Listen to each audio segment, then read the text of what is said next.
आपने कभी सोचा है आप 5 साल बाद अपने पैसों के साथ कहाँ होना चाहते हैं? अगर आज कोई इमरजेंसी आ जाए तो क्या आप फाइनेंशियली रेडी हैं? आपकी सैलरी हर महीने आती तो है पर कहाँ चली जाती है पता भी नहीं चलता। क्या आप बिना प्लान के बस पैसा कमा रहे हो या कुछ बड़ा अचीव करना चाहते हैं? अगर इनमें से कोई भी सवाल आपको रिलेटेबल लगा हो तो ये वीडियो आपके लिए ही है।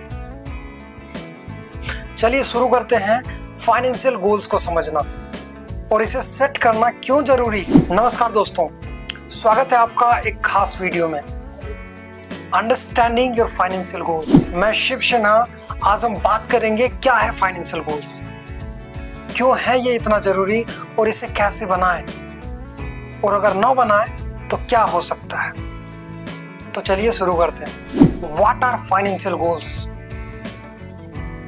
फाइनेंशियल गोल्स जिंदगी में वो क्लियर ऑब्जेक्टिव्स हैं जिनके लिए हम पैसा सेव या इन्वेस्ट करते हैं। जैसे कोई शॉर्ट टर्म गोल्स हो सकता है जो आपको 6 महीने से लेके 1 साल के अंदर में आपको अचीव करने हैं।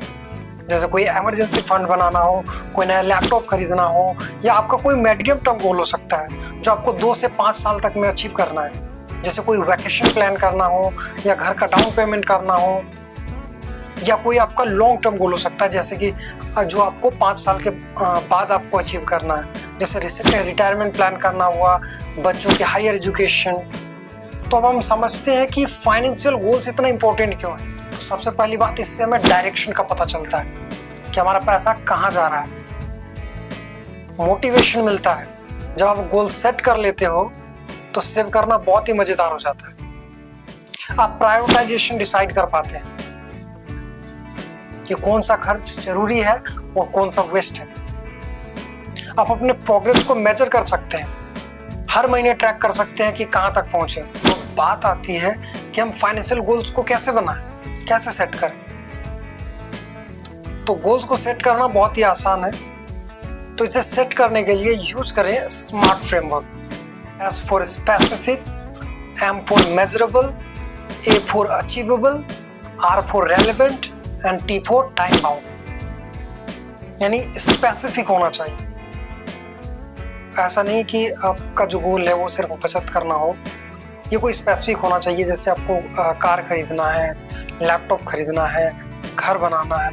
ये मेजरेबल होना चाहिए, यानी कि आप ये मेजर कर सको कि आखिर उसे अचीव करने में हमें कितना अमाउंट चाहिए होगा। ऐसा नहीं कि जैसे मुझे 2 साल में 2 करोड़ रुपए चाहिए और मेरी मंथली से इनकम 30,000 रुपये है और एक्स्ट्रा कोई हाई ग्रोथ प्लान नहीं है। तो ये गोल अनरियलिस्टिक है। नेक्स्ट है रेलेवेंट। क्यों जरूरी है? जैसे अगर लैपटॉप खरीद रहे हैं तो ये क्यों जरूरी है? इससे हमारी प्रोडक्टिविटी इंप्रूव होगी। हम ऐसा गोल्स डिसाइड नहीं करना चाहिए जैसे मैं कहूँ कि मुझे एक स्पोर्ट्स कार। अब मान लो आपके पास कोई पर्सनल सेविंग नहीं है, EMI ऑलरेडी हाई है और आप रेंट पर रह रहे हैं, तो ये गोल फ्लैशी है बट प्रायोरिटी नहीं है। इसीलिए रेलेवेंट होना चाहिए। जब आप फाइनेंशियल गोल को डिसाइड करते हैं तो ये सब चीज़ों को आप ध्यान में रखें। नेक्स्ट है टाइम बाउंड। यानी सिर्फ इतना ही जरूरी नहीं होता है। हम इससे एक टाइम डिसाइड कर लेते हैं कि हमें कब चाहिए। इसका एक डेडलाइन फिक्स करें। 6 महीने में चाहिए, 1 साल में चाहिए, 2 साल में चाहिए या 5 साल में चाहिए।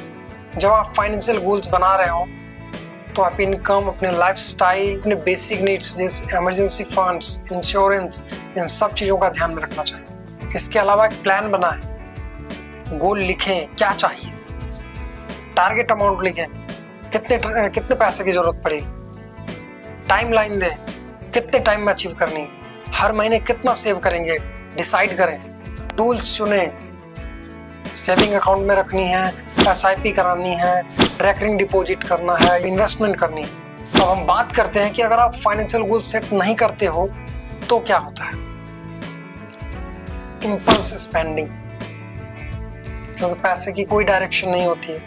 कभी मन होगा ये खरीद लें, कभी मन होगा वो खरीद लें, और आपका पैसा इधर उधर चला जाएगा और जब आपको जरूरत पड़ेगी तो आपका अकाउंट बिल्कुल खाली रहेगा।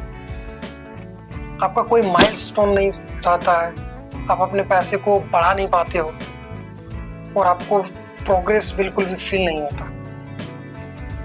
और जब कोई इमरजेंसी आ जाता है और पैसा नहीं होता है तो आपको स्ट्रेस होता है, एंजाइटी होता है, आप इंटरेस्ट रिटर्न्स जैसे अपॉर्चुनिटी मिस कर जाते हैं, इनका फ़ायदा नहीं मिल पाता आपको। इस वीडियो में हमने क्या क्या सीखा।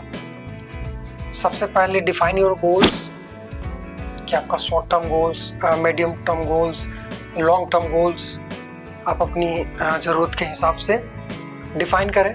सबसे उसके बाद आप स्मार्ट फ्रेमवर्क का यूज़ करें, specific, measurable, achievable, relevant and time bound. उसके बाद आप मंथली प्रोग्रेस को ट्रैक करें, use proper tools, savings, SIP, RD and stay focused, क्योंकि डिसिप्लिन से ही फाइनेंशियल फ्रीडम मिलेगी। तो अगर आपको ये वीडियो हेल्पफुल लगा हो, please like, subscribe and comment में बताएं कि आपका अगला फाइनेंशियल गोल्स क्या है। हम मिलते हैं नेक्स्ट वीडियो में। Till then, happy planning, stay financially fit. Thank you.